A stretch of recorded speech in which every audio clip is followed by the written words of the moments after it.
I cannot say much, but he called us and say if he can go and sparring with me and everything. I say, of course, right?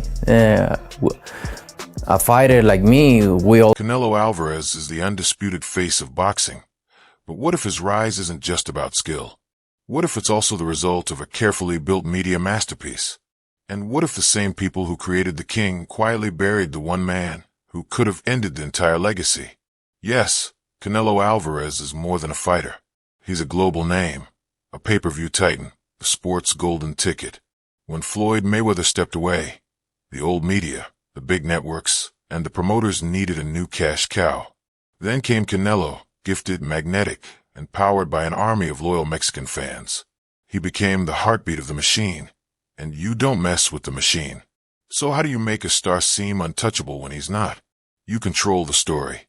After Canelo lost to Mayweather, the media rewrote the tale. He was too young, learning from the best. When the first GGG fight ended in controversy, the spin was that Canelo was the brave one chasing the bigger man. That narrative shield protects the investment. And with every subtle turn of that story, fans begin to see him not just as a fighter, but as the unquestionable center of boxing itself. After a fight, you should always listen carefully to what people say, because sometimes their words matter more than the result itself. When a protected asset takes a hard loss, the media's job shifts from hyping the star to repairing the damage. The Dmitry Bivol loss changed everything. Suddenly, the narrative became that Canelo was outboxed by a master technician, that he dared to be great, that he was simply too small for the weight. Just a minor stumble, they said. That kind of framing instantly softens the defeat. For the star, losing doesn't really exist. But for Bivol, the man who won, there was barely any spotlight. While the media praised their king, a storm was quietly building. David Benavidez. He wasn't some runner-up.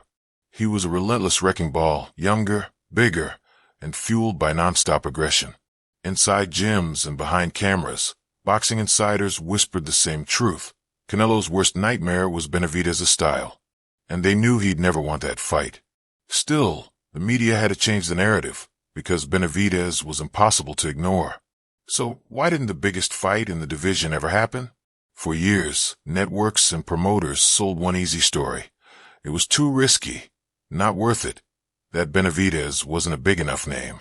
They repeated it so often, it became fact. Benavidez became their convenient excuse, winning title after title, twice becoming world champion. He wasn't flawless. He lost his belt on the scales and got suspended, halting his rise. That was all the old media needed to push him aside, labeling him unprofessional, unreliable. But let's not forget, in 2018, Canelo Alvarez himself tested positive for clenbuterol. And how did the media handle that? They blamed it on tainted meat. Then the story vanished. One man's mistake ruined his reputation. The king's, just a bad meal. Even after Benavidez turned things around, doing everything he needed to, what did the old media keep saying? Not yet. He needs one more big win. His resume, they claimed, was still too short. That constant moving of the goalposts is the media's favorite defense mechanism. Yet experts, the real ones, picked Benavidez over nearly every top contender because his record spoke louder. Against everyone else, he was ready. But against Canelo? Suddenly, he wasn't. That contradiction wasn't just convenient, it was calculated. To hide a real threat, you need to distract people with a safer one that looks dangerous. Enter Jermall Charlo. The media sold the fight as a historic clash, two undisputed champions colliding, but quietly ignored the fine print. Charlo jumped from 154 to 168 pounds, a full 2 weight classes. They marketed a junior middleweight as a super middleweight beast. It was media sleight of hand, giving Canelo a big fight that wasn't dangerous at all, while dodging the real mandatory challenger waiting in his own division. Meanwhile, Benavidez kept winning, kept cleaning out the division, until he became Canelo's mandatory. The excuses were gone. But then came a new one, this time, from Canelo himself. He said he'd only fight Benavidez for an impossible payday, reportedly between $150 and $200 million. It was a number no promoter would ever meet. And just like that, he priced the monster out of existence. When you can't discredit a man, you erase him with money. That was the end of the first half of the story. If you want to see how deep this media strategy really goes, hit subscribe. We're following this every day. I want to hear from you in the comments. Was this a clever business move, or just Canelo dodging in plain sight? Let me know. Now back to it. With Canelo still facing other opponents and no real path forward, Benavidez had a choice. Wait forever or move on. He chose to rise, literally, jumping to 175 pounds in search of new crowns. And at that exact moment, the media narrative flipped. The fight that never was simply disappeared. The moment Benavidez left the division, the problem had solved itself. They buried the man, then blamed him for being underground. But here's the twist. The old media machine is starting to crack. For the first time, big names like Stephen A. Smith on ESPN are openly calling out how ridiculous the Benavidez situation has become. But this isn't just about Benavidez anymore. What's unraveling is the entire foundation of media bias, a system built to protect a few and silence the rest. Look no further than the tense interview between Andre Ward and ESPN's Mark Kriegel. As reported by Dana's Boxing Nation, Ward masterfully challenged Kriegel on how black fighters, especially Terence Crawford, have been disrespected, twisted by biased stories, and labeled unfairly. Ward didn't even have to say the word race. He just said it plainly on camera. Asterisk, they tried to bury that dude. Asterisk when Kriegel defensively asked, "Who are they?" Everyone knew. The old media establishment. The very system Kriegel represented. Kriegel tried to spin it, saying Crawford was hard to market. But that was false. His fight with Jose Benavidez Jr. drew massive attention on ESPN.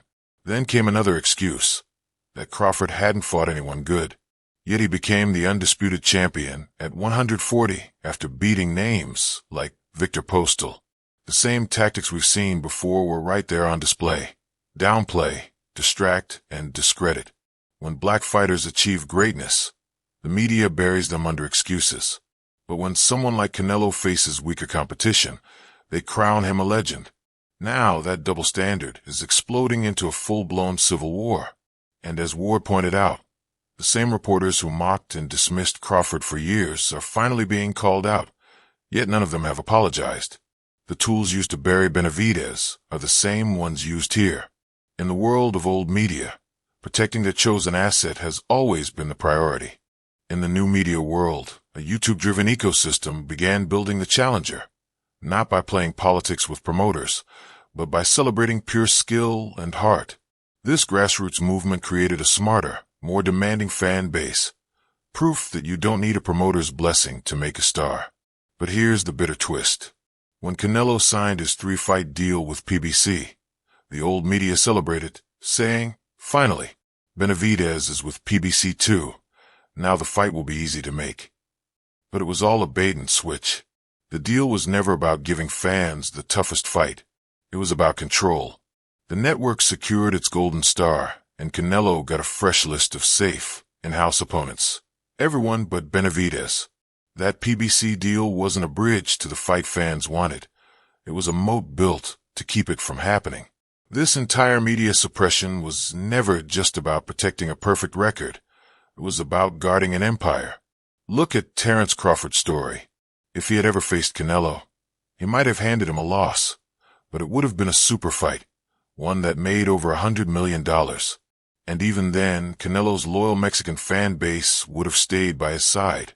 But losing to David Benavidez, that was different. The media knew he wasn't just another challenger. He was the one fighter who could become the next great Mexican icon, a real threat to Canelo's throne. A win for Benavidez wouldn't just shift rankings. It would ignite a full-blown cultural moment, a true passing of the torch. Let's look at the data the media doesn't want you to see. The eye test says Canelo still shines, sure, but the numbers tell a more revealing story. His fight with the two-division smaller Jermel Charlo pulled between 650,000 and 700,000 buys. His bout with Edgar Berlanga, around 650,000. Solid, yes, but that's his floor. That's what his loyal base buys no matter who he faces. and that floor hasn't moved in years. The media won't admit it, but the truth is simple. The only fight that could break that ceiling, that could become a true super event, is Canelo versus Benavidez. And now, after Canelo's loss to Terence Crawford, you can practically see the panic setting in. For a decade, the entire old media empire built its foundation around one man, and now the foundation is cracking. A power vacuum has opened, and they're scrambling to find the next chosen one. Is it Crawford, the new king at 37? Is it Gervonta Davis, the knockout artist? Or is it David Benavidez, the man they spent 5 years trying to bury, who suddenly stands as the most obvious heir left? The irony is painful. The same machine that silenced him now desperately needs him. The final lesson in all this is clear. Old media isn't about truth. It's a machine built to manufacture consent, to build stars, protect investments, and bury threats. For years, they told you what to believe. Now, the mask is slipping, and fans are finally starting to see the game for what it really is. But the rise of Benavidez, powered almost entirely by new media and pure fan demand, proves that the old machine is finally breaking. The power isn't just theirs anymore. It's yours. Your clicks, your comments, your hunger for truth. That's what cracked the narrative wide open. The biggest lesson? Never let a broadcast crew tell you what a big fight is. You decide that eso there it is. The burial of David Benavidez wasn't some accident. It was a calculated corporate move to protect the golden goose and his claim to the Mexican fan base. But that strategy has finally collapsed. The fan-driven uprising of new media has built something too big, too loud, and too real to be ignored. The king has lost his crown, and the monster they tried to bury now stands first in line for the throne. That's it for today's video. If you enjoyed it, make sure to leave a like, subscribe, and hit that bell icon so you never miss what's next. And don't forget to drop your thoughts in the comments, because your voice is the one shaping the future of the fight game. Stay tuned. We'll see you in the next one.